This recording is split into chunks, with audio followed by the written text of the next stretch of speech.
funds collected from the public are being frozen and money from our accounts is being taken away forcibly.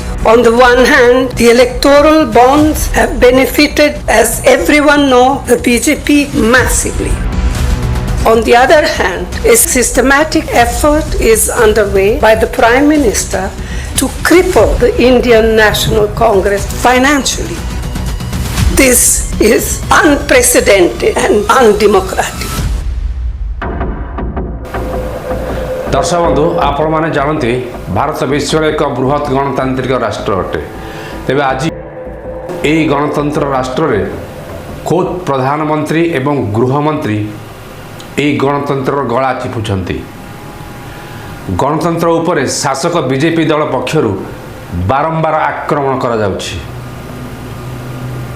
Modi सरकार वर्तमान income tax ED CBI और अन्य सरकारी संस्था को लगाई आक्रोशमूलक भाव विपक्ष दलर नेता मान नाही नथिबा हैरान हरकत करा जाउछि।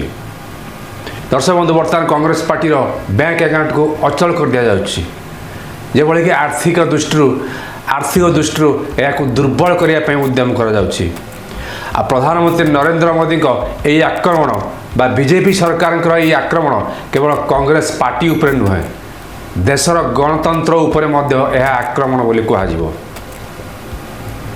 दर्शक बंधु आपण मैंने समस्त अवगत थे देश में बर्तमान कांग्रेस सबुठ बड़ विपक्ष दल विरोधी दल मात्र आज मोदी सरकार दल को एभली अवस्था पहुंचाई जेभली दलर कौन प्रार्थी निर्वाचन लड़ी पारे ना कारण दलर समस्त बैंक अकाउंट को अचल कर दि जाइए। गत 1994 मसीह तत्कालीन नेता सीताराम केसरी समयर किछि पुराना केसेस को नहीं गोटे नोटिस आसला से 6-7 वर्ष पूर्व आउ गोटे नोटिस आसला। यही नोटिस दुईटी को भित्ति करी आज मोदी सरकार इनकम टैक्स डिपार्टमेंट को लगाई अकाउंट को अचल करदेवाई उद्यम करुँच जेभଳି कि कांग्रेस प्रार्थी माने निर्वाचन लड़ी पारे ना। मात्र 14 लाख टंकार संपत्ति नहीं आज 200 कोटी टंकार जरिमाना करा जायछि। कांग्रेस समस्त बैंक अकाउंट को फ्रीज कर दिया जायछि जेमिति कि पार्टी कौन निर्वाचन कार्य परिचालन करि परिबो नाही। परिस्थिति बर्तमान एभली होइछि कांग्रेस दल बर्तमान प्रार्थी मान को निर्वाचन प्रचार रे कौन समर्थन दे परिबो नाही। दलर कौन भी नेता देशर गोटे भागर अन्य प्रांत को यात्रा करें ना। निर्वाचन संक्रांतीय कौन विज्ञापन टे दल देवाई बर्तमान असमर्थ होइछि। आ मोदी सरकार यही आक्रमण निर्वाचन 2 मास पूर्व कर संपूर्ण भाव में अगणतांत्रिक यह गणतंत्र को हत्या कहले अत्युक्ति हेब ना। बंधुगण प्रधानमंत्री नरेंद्र मोदी एवं गृहमंत्री द्वारा कराइथिबा यह कार्य कांग्रेस दल विरुद्ध में एक अपराधिक कार्य। यह एक अपराध निर्वाचन पूर्व पंगु करदेवाई यह मोदी सरकार एक संगठित योजना। तेणु एभली परिस्थिति देश में एपरी किसी अनुष्ठान अच्छी जहाँ गणतांत्रिक ढांचा को सुरक्षा देवा कथा मात्र सुरक्षा देवा परिवर्ते समस्त साजिଛନ୍ତି नीरव द्रष्टा। एथिने कोर्ट किसी कहूना एथिने कोर्ट नीरव द्रष्टा साजिଛନ୍ତି। निर्वाचन आयोग मध्य चुप अन्य कौन सरकारी अनुष्ठान किसी मुँह खोलुना आ समस्ते मोदी सरकार गोड़ाणिया साजी कार्य करुँच। गणमाध्यम मध्य संक्रांत चुप कारण आप जानी गोदी मीडिया कहापाई कार्य करुँची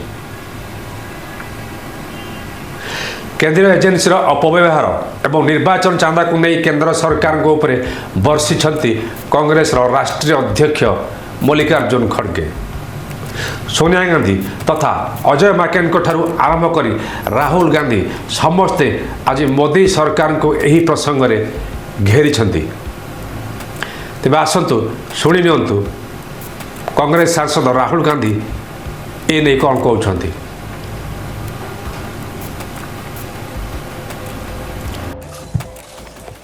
If any of you imagine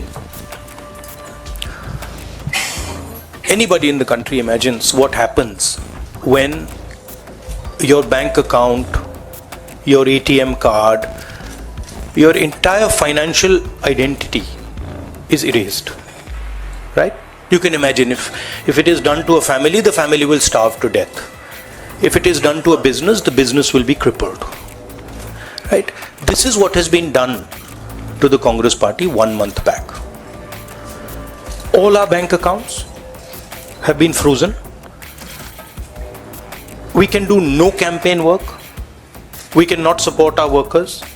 We cannot support our candidates. Our leaders cannot fly from one part of the country to the other. Forget fly. They can't take a railway train. And this has been done literally 2 months before the election campaign. Why has it been done? One notice comes from the 90s. Another notice comes from 6-7 years ago. Quantum amount 14 lakh rupees. And punishment, our entire financial identity. Right? What's interesting to me is that there are institutions in this country that are supposed to protect the democratic framework. There are the courts in the country, there's the election commission in the country, right? And nothing is happening. The election commission has not even said, wait a minute, you have frozen the bank account of the largest, of one of the biggest political parties, largest opposition in the country. And already our ability to fight the election has been damaged. We've already lost a month. As Makanji said, we are unable to get slots for advertising. We are unable to put ads in newspapers. And so what sort of a democracy is this? This is a criminal action on the Congress party. And it's a criminal action done by the Prime Minister and the Home Minister. It's very clear. This type of activity does not happen without them in today's India. And so the idea that India is a democracy, this is a lie. There's no democracy in India today. The idea that India is the world's largest democracy, it's a lie. It's a complete lie. 20% of India votes for us, and we are not able to pay 2 rupees for anything. Right? And it has been orchestrated to cripple us in the elections. Now, even if our bank accounts are unfrozen today, huge amount of damage has been done to Indian democracy. And no court is saying anything. No election commission is saying anything. No institution is saying anything. Media is not saying anything. It's ridiculous. And it's your duty, no, and I'm not just speaking to the media, it is the duty of all the institutions of this country, it's the duty of the people of this country. You're being robbed of your most important asset. You're being robbed of your constitution, you're being robbed of your democratic structure, you've been robbed of the entire architecture, and everybody's just quiet. Congress सांसद राहुल गांधी कहते जे आमर समस्त bank account को अचल कर दि जाए फल कौन निर्वाचन कार्य आम करूँ दलर प्रार्थी मान को समर्थन दे पारू ना एरोप्लेन कथा भूली जातु देशर गोटे भाग अन्य भाग को जावाई ट्रेन रे जावाई टिकेट टे किणा दम ना देश में बर्तमान कौन गणतंत्र ना निर्वाचन में प्रतिद्वंदिता कर क्षमता को दुर्बल कर दि जाउछि एही निर्वाचन में आमको पंगु कर देवाई एक सुचिंतित योजना करा जायछि आ योजना को प्रणयन करुछंती प्रधानमंत्री नरेंद्र मोदी एवं गृहमंत्री अमित शाह बंधुगण बीजेपी विरुद्ध में एक बड़ अभियोग कांग्रेस को निर्वाचन हटाई देवाई मोदी सरकार एक विपज्जनक खेल आरंभ करिसेंती जेतेबेले समस्त दलर समान संबल थाए सेतेबेले गणतंत्र सफल होता है कौन दल से एकचाटिया अधिकार रखा उचित नुह ସାମ୍ବିଧାନିକ ତଥା ନ୍ୟାୟିକ ଅନୁଷ୍ଠାନଗୁଡ଼ିକୁ ପ୍ରତ୍ୟକ୍ଷ କିମ୍ବା ପରୋକ୍ଷ ଭାବରେ ନିୟନ୍ତ୍ରଣ କରିବାକୁ ଶାସକ ଦଳ ଦ୍ୱାରା ପୁରା ପ୍ରୟାସ କରାଯାଉଛି। ଆସନ୍ତୁ ଶୁଣି ନିଅନ୍ତୁ ଦର୍ଶକ ବନ୍ଧୁ, ଏ ନେଇ କଂଗ୍ରେସର ରାଷ୍ଟ୍ରୀୟ ଅଧ୍ୟକ୍ଷ ମଲ୍ଲିକାର୍ଜୁନ ଖड़गे କ'ଣ କହୁଛନ୍ତି। 18वीं लोकसभा के आम चुनाव की घोषणा तो हो चुकी है। देश का हर एक नागरिक इसमें भाग लेने के लिए उत्सुक है। भारत पूरी दुनिया में अपने लोकतंत्र मूल्यों और आदर्शों के लिए जाना जाता है। किसी भी लोकतंत्र के लिए निष्पक्ष चुनाव अनिवार्य होता है, एसेंशियल होता है। साथ ही ये भी अवश्य होता है कि सभी राजनीतिक दल के लिए लेवल प्लेइंग ग्राउंड यानी समान लेवल प्लेइंग फील्ड हो, सभी के पास समान रूप से संसाधन हो। ये नहीं कि जो सत्ता में है उनका रिसोर्सेस पर मोनोपोली हो, ये नहीं कि उनका मीडिया पर एक अधिकार हो, ये नहीं कि सत्ताधारी दल का संवैधानिक तथा न्यायिक संस्था जैसे आईटी, ईडी, इलेक्शन कमीशन, इन अपने दूसरे ऑटोनमस बॉडीज पर प्रत्यक्ष अथवा परोक्ष नियंत्रण हो। दुर्भाग्य से जो पिछले दिनों में सुप्रीम कोर्ट के हस्तक्षेप के बाद जो इलेक्ट्रल बॉन्ड, चुनावी चंदा बॉन्ड के बारे में जो तथ्य निकलकर सामने आए वो बहुत ही चिंताजनक है, शर्मनाक भी है, क्योंकि इससे हमारे देश के छवि को ठेस पहुंची है। हमारे देश ने पिछले 70 सालों में निष्पक्ष चुनाव और स्वस्थ लोकतंत्र की छवि बनाई थी, उस पर प्रश्न चिन्ह आज उठ गया है।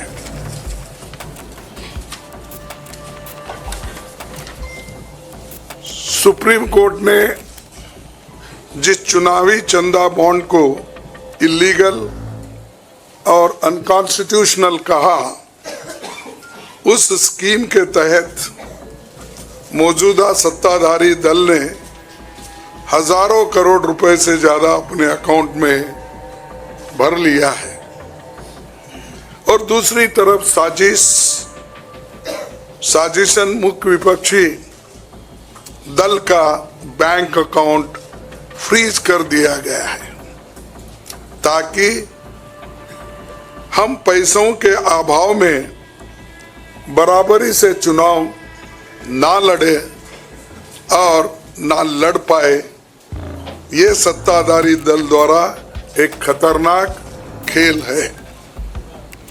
इसके दूरगामी प्रभाव होंगे, क्योंकि अगर डेमोक्रेसी को इस देश में बचाना है तो लेवल प्लेइंग ग्राउंड होना चाहिए। ऐसा भी नहीं होना चंद देशों में चुनाव हो रहे हैं, 99% वोट एक ही आदमी ले रहा है। ऐसा आपको तो मालूम हो गया रिसेंटली किन किन देशों में ऐसा हुआ है। तो ये सत्ताधारी दल द्वारा एक खतरनाक खेल खेला गया है। इसके दूरगामी प्रभाव होंगे, पर यह स्पष्ट है कि इस तरीके से किसी राजनीतिक दल को असहाय बनाकर चुनाव लड़ने में बाधा उत्पन्न कर और फ्री एंड फेयर इलेक्शन कभी नहीं कहा जा सकता। देश की जनता एक आम नागरिक एक देख सकता है कि बीजेपी ने चुनावी चंदा बॉन्ड से 56% पैसे हासिल किए हैं, वही कांग्रेस को 11% ही मिले हैं। और ये वो पैसे जो बॉन्ड से बीजेपी ने लिए हैं, इसके अलावा जो कैश में इनके पास आता होगा तो कोई अकाउंट ही नहीं है।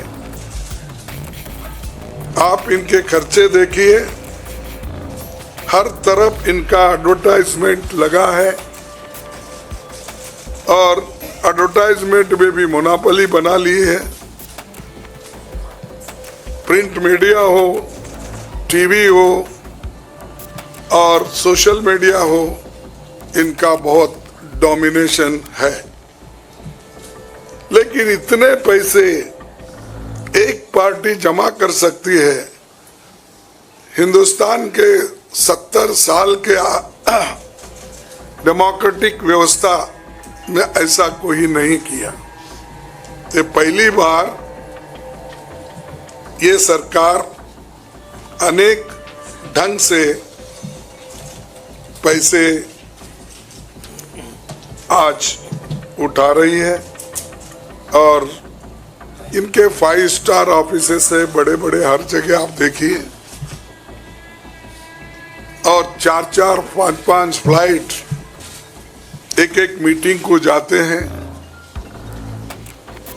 और उनके पीछे और 2-4 जाते हैं। एक मीटिंग का इतना खर्च होता है तो शायद ही कोई पार्टी, अपोजिशन पार्टी उसका 10% भी नहीं कर सकती मुकाबला। मैं कहना नहीं चाहता कि बीजेपी ने किस तरीके से कंपनियों से पैसे लिए, क्योंकि सुप्रीम कोर्ट तथ्यों की जांच कर रही है। हमें उम्मीद है कि सच्चाई बहुत जल्द हम सब के सामने आएगी। और अंत में मैं देश के संवैधानिक संस्थाओं से अपील करता हूं कि अगर वो फ्री एंड फेयर इलेक्शन चाहते हैं तो हमारी पार्टी को बगैर किसी रोक टोक से बैंक अकाउंट्स का इस्तेमाल करने दे, और जो इनकम टैक्स का क्लेम है वो अंततः कोर्ट के निर्णय के अनुसार सेटल हो जाएगा। राजनीतिक दल टैक्स नहीं देते, बीजेपी कभी इनकम टैक्स नहीं दी, लेकिन ये लागू सिर्फ कांग्रेस पे हो रहा है। कोई पॉलिटिकल पार्टी इनकम टैक्स के दायरे में नहीं आते, सच है ना? सेटल हो जाए। राजनीतिक दल नहीं आते, बीजेपी ने कभी नहीं दिया अकाउंट।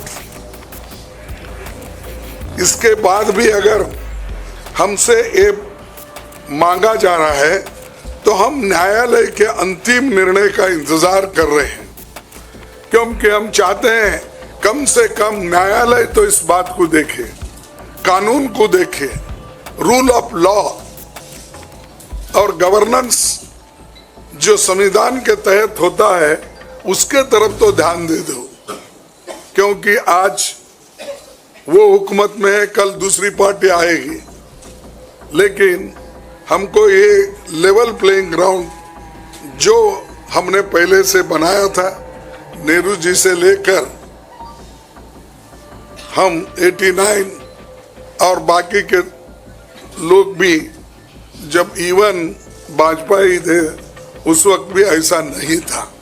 लेकिन यहाँ ये 18वीं लोकसभा का चुनाव जो हो रहा है, इसमें हम सब देख रहे हैं, ये कुचल रहे हैं, सप्रेस कर रहे हैं, और हमको चुनाव लड़ने के स्थिति में वो नहीं छोड़ना चाहते हैं और पैसे को तंग तबाह करके वो एक तरफा इलेक्शन कर लेना चाहते हैं। लेकिन लोग भी होशियार है, इसको जानते हैं और लेवल प्लेइंग फील्ड बने रहने के लिए ये उनके जो बाधक है और जो हमारे अकाउंट्स फ्रीज किए हैं वो तत्काल उसका रिलीज होना चाहिए और हमको चुनाव में डेमोक्रेसी और संविधान को बचाने के लिए लेवल प्लेइंग ग्राउंड होना चाहिए। बंधुगण निर्वाचन बॉन्ड रु बीजेपी 56% अर्थ पाइथिला बेले कांग्रेस को मात्र 11% अर्थ मिली। आपण माने जानिथिबे बीजेपी को सर्वाधिक 8,000 कोटी टंकार निर्वाचन चांदा आकार मिली। निर्वाचन बॉन्ड व्यतीत बा निर्वाचन चांदा व्यतीत से माने नगद टंका मध्य पाउथिबे, जार कौन बैंक अकाउंट भी नहीं, जार कौन खाता भी नथिबो। बंधुगण भारतर 70 वर्ष इतिहास रे गणतंत्र व्यवस्था रे ये एक नुआ कथा सृष्टि, नुआ परंपरा सृष्टि होइछि। भारतर 70 वर्ष इतिहास रे मध्य गणतांत्रिक व्यवस्थार एभली केबे हे नथिला, एभली केबे अगणतांत्रिक कार्य होई नथिला। यह केवल कांग्रेस को प्रभावित करू नाही, बरं यह आमर गणतांत्रिक पद्धति उपर मध्य प्रभाव पकाउछि। आर्थिक दृष्टि भारतीय जातीय कांग्रेस को दुर्बल करने को प्रधानमंत्री निरंतर उद्यम करुछंती। पार्टी अकाउंट रे जनसाधारण ठारू संगृहित होइथिबा टंका को जोर जबरदस्त छड़ाई निया जाउछि। मुख्य विरोधी दल कांग्रेस रो आर्थिक स्थिति को दुर्बल करिया पई यह एक षड्यंत्र मोदी सरकार पक्षरु बीजेपी सरकार पक्षरु कांग्रेस को आर्थिक स्थिति को कांग्रेस आर्थिक स्थिति को दुर्बल कर दिया पई एक षड्यंत्र रचिसंती। आ यह संपूर्ण भाव में एक अगणतांत्रिक अटे। The issue we are taking up today is extremely serious, as Congress President has just mentioned. This issue affects not just the Indian National Congress, it impacts our democracy itself most fundamentally. A systematic effort is underway by the Prime Minister to cripple the Indian National Congress financially. Funds collected from the public are being frozen and money from our accounts is being taken away forcibly. However, even under these most challenging circumstances, we are doing our very best to maintain the effectiveness of our election campaign. On the one hand, there is the electoral bond issue mentioned by Congress President Kargeji, which has been declared unconstitutional by the Supreme Court. The electoral bonds have benefited, as everyone knows, the BJP hugely, massively. On the other hand, the finances of the principal opposition party, the Indian National Congress, are under a determined assault. This, we all believe, is unprecedented and undemocratic. Thank you. प्रत्येक राजनीतिक दल को आयकर मुक्त करा जायछि, तेबे कांग्रेस को कहीं जरिमाना दिया आगो को निर्वाचन आसुथिबारु मोदी सरकार पक्षरु जानी शुणी इनकम टैक्स डिपार्टमेंट को लगाई एभली हीन उद्यम करा जायछि, जेपरिक कांग्रेस दलर प्रार्थी माने निर्वाचन लड़िया को असमर्थ हेबे। तेबे तानाशाही सरकार असली रूप को जनसाधारण ठीक भाव बुझी सारे। आपण मैंने जानी निर्वाचन बॉन्ड जरिया बीजेपी को 8,000 कोटी ऊर्ध्व टंकार निर्वाचन चांदा मिली। ता व्यतीत अन्य सोर्स आहरी केते कोटी टंका पाइथिबे। जार कौन हिसाब नथिबो जार कौन एकाउंट ही नथिबो बा बैंक खाता नथिबो तो बीजेपी एकाउंट उपर इनकम टैक्स के रेड करिवो किंतु कोटी कोटी टंकार कला धन रखिथिबा बीजेपी एकाउंट को केबे सीज करिवो income tax department BJP account को केबे अचल करिवो बंधुगण से केबे भी income tax department BJP account को अचल करिवो नाही ता कारण मध्ये आपण माने समस्त जानते ये तानाशाही सरकार रे गणतंत्र को आज हत्या करा जाउछि ये तानाशाही सरकार को आगामी निर्वाचन रे भोटर जवाब देवे भोटर माने बुझिलेनी देश रे की प्रकार शासन व्यवस्था चलछि देश रे एक कुशासन चलछि एक तानाशाही सरकार चलछि तो ये तानाशाही सरकार जेभली भावे गणतंत्र को कंठरोध करिया पई उद्यम आरंभ करिछि यह विरुद्ध रे आगामी निर्वाचन रे जनसाधारण यार उचित जवाब देवे Press the bell icon on the YouTube app and never miss another update.